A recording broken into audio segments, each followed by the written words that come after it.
আসসালামু আলাইকুম। ফাঁসওয়ার চ্যাটিংয়ে মিলল ভাঙরের ইঙ্গিত। আলফের স্ত্রী ইকরাকে ঘিরে নতুন প্রশ্ন। ছোট পর্দার মুখ জাহেদ আলবির স্ত্রী ইকনাফ খান ইকরার ঘটনায় বিনোদন অঙ্গনে নেমে এসেছে গভীর শোকের ছায়া।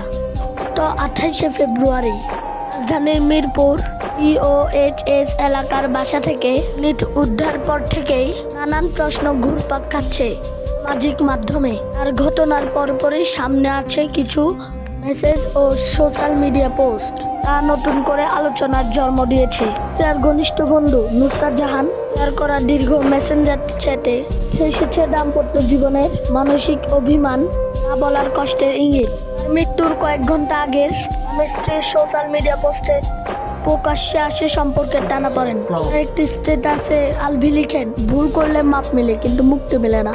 এ পোস্টের মন্তব্যে ইকরা পাল্টা লেখেন, অভিনন্দন, ভুল স্বীকার করতে পারলা আমিন, আর আমিকে মুক্তি করে দিলাম, আবার কাঁদছো কেন? এর কিছু সময় পর নিজের হাস্যোজ্জ্বল ছবি শেয়ার করে ইকরা ইংরেজিতে লেখেন, একজনের জীবন ভেঙে দিয়ে নিজের একটি দিন খারাপ হওয়ার জন্য কাঁদছে। পরিহাসের শব্দ অনেক বেশি তীক্ষ্ণ। বন্ধুর শেয়ার করা ব্যক্তিগত কথোপকথনে ইঙ্গিত মেলে সম্পর্কের ভেতরে দীর্ঘদিনের অবহেলার অনুভূতিও কাজ করছিল। এখানে ইকরা লিখেছিলেন, 15 বছরের সম্পর্কের থেকেও নিজেকে যেন ক্রমশ অপ্রয়োজনীয় মনে হচ্ছিল।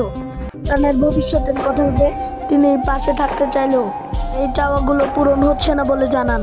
চ্যাটিংয়ে আরও দেখা যায়, সংসার টিকিয়ে রাখার চেষ্টা করতে গিয়ে আরের সমালোচনা, সামাজিক চাপ ও ব্যক্তিগত হতাশা তাকে ভেতর থেকে ভেঙে দিচ্ছিল।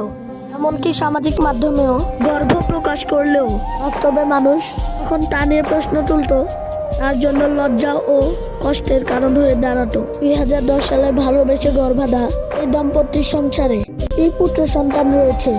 বন্ধুর দাবি অনুযায়ী ইকরা ছিলেন সংবেদনশীল একজন মানুষ।